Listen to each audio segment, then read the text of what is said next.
اور اکرام کے ساتھ آسمانوں کی طرف لے جائی جاتی. ایک ایک آسمان کا دروازہ کھلتا چلا جاتا ہے کہ اللہ کے ولی کی روح کو لایا جا رہا ہے.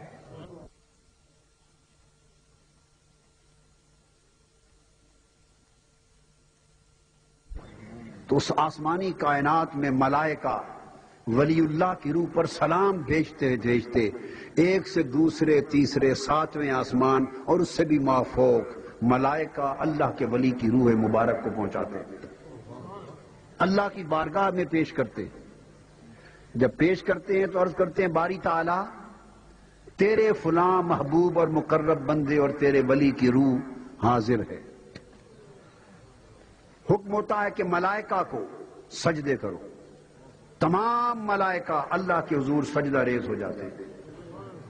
جب وہ سجدہ کر لیتے ہیں تو اللہ پاک ان کو فرماتا ہے مروح بالسجود.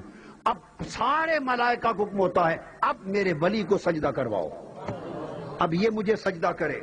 تو سارے ملائکہ تعظیم اور اکرام کے ساتھ اللہ کے ولی کی روح کو اللہ کے حضور سجدے کے لیے پیش کرتے ہیں. مرد حق اللہ کی بارگاہ میں سجدہ ریز ہوتا ہے ملائکہ کے جرمٹ میں. اس پر اللہ پاک فرماتے ہیں ملک الموت کو، میکائیل کو فرماتے ہیں. میکائیل کو بلایا جاتا ہے، یہ کچہری لگتی ہے. قبر کا معاملہ بھی نہیں آیا، وہ ہوتا رہے گا، کچہری لگتی ہے. میکائیل کو بلایا جاتا ہے، حکم ہوتا ہے میکائیل میرے اس ولی کا نام مقربین میں علیین میں لکھ لے، اور قیامت کے دن پھر میں اس کے بارے میں تجھ سے بات کروں گا. اس کا نام درج ہو جاتا ہے مقربین کی فہرست میں. جب درج ہوتا ہے تو حکم ہوتا ہے اب اس روح کو واپس زمین کی طرف لے جاؤ. فتعاد روحہ فی جسدہ، یہ سنن ابی داؤد کی حدیث، مسند امام احمد بن حنبل کی حدیث، صحاح ستہ کی حدیث. حکم آقا علیہ السلام نے فرمایا فتعاد روحہ فی جسدہ، رب کی بارگاہ میں اس مرد ولی کی روح کو سجدہ کروا کر ملائکہ کے جرمٹ میں حکم ہوتا ہے کہ اب اسے واپس دنیا میں لے جاؤ اور اس روح کو پلٹ کر اسی مقدس جسم میں رکھ دو میرے ولی کے جسم میں جہاں سے نکال کے لائے. نعرہ تکبیر، نعرہ رسالت، جناب پیر صاحب کمکال شریف، کمکال شریف. تو آپ نے سمجھا کہ روح جسم سے جدا ہو گئی. وہ جدا ہوئی کس لیے؟ حضور باری تعالیٰ میں سجدہ ریز ہونے کے لیے. اور سجدہ ریزی کے بعد اور اللہ کی بارگاہ کی حاضری کے بعد حکم ہوتا ہے کہ واپس لے جا کے اس روح کو اللہ کے ولی کے جسم میں لوٹا دیا جاتا ہے. اس کے بعد وہ جسم قبر میں رکھا جاتا ہے.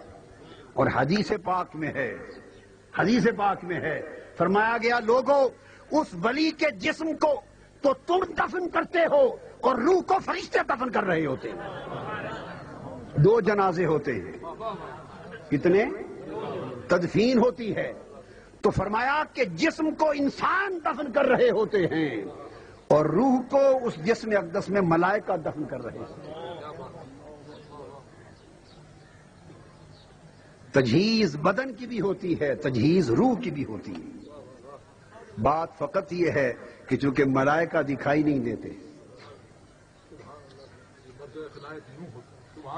روح جب جسم میں پلٹ آتی اسے قبر میں رکھ دیا جاتا ہے. کیوں؟ اس کی موت کو جو راحت کہا، اس کو دو راحتیں ملتی ہیں، دو دیدار ملتے ہیں.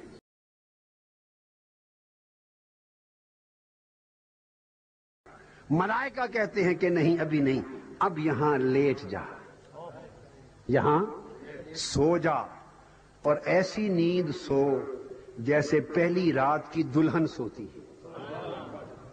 ایسی نیند سو جو پہلی رات کی دلہن سوتی ہے. اب تجھے سوائے تیرے محبوب کے اور کوئی اٹھا نہیں سکتا. پہلی رات کی دلہن، شادی نم کا نومت العروس، شادی کی رات، پہلی شادی کی رات کی دلہن والی نیند سو جا. دو نقطے توجہ طلب ہیں. عروس کا لفظ، عروس کہتے ہیں شادی کو، عروس کہتے ہیں شادی کو. سوال پیدا ہوا کہ یہ تو لوگ مر گئے معاذ اللہ، ان کا عرس کیوں؟ ہاں جو مر گئے ان کا عرس نہیں ہوتا، یہ بات ہم مانتے ہیں، جو مر گئے ان کا عرس نہیں ہوتا۔ کہ ان کا عرس ہوئے کیوں؟ وہ تو مر گئے، عرس کیوں؟ اور جن کا عرس ہوتا ہے وہ مرے نہیں۔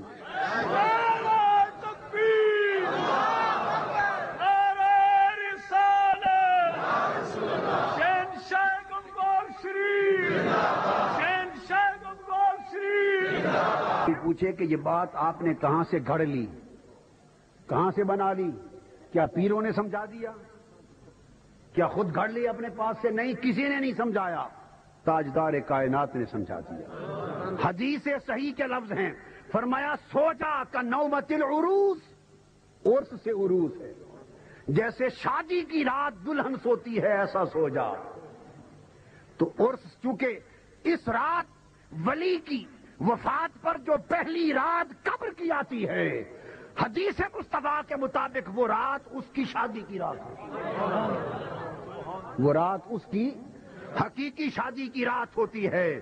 تو سال کے بعد جب پلٹ کر وہ رات آتی ہے، وہ روح قبر میں پھر خوشی سے مہک اٹھتی ہے، چونکہ یہ وہ رات ہے جب وہ قید دنیا سے نکل کر محبوب کی ملاقات میں آیا تھا، جس دن پردہ اٹھا تھا، اسے دیدار خدا ہوا تھا، اسے دیدار مصطفیٰ ہوا تھا۔ ارے آپ کی اور ہماری شادیاں دنیا کے ملاپ سے ہیں، ولی کی شادی خدا اور مصطفیٰ کے ملاپ سے ہے۔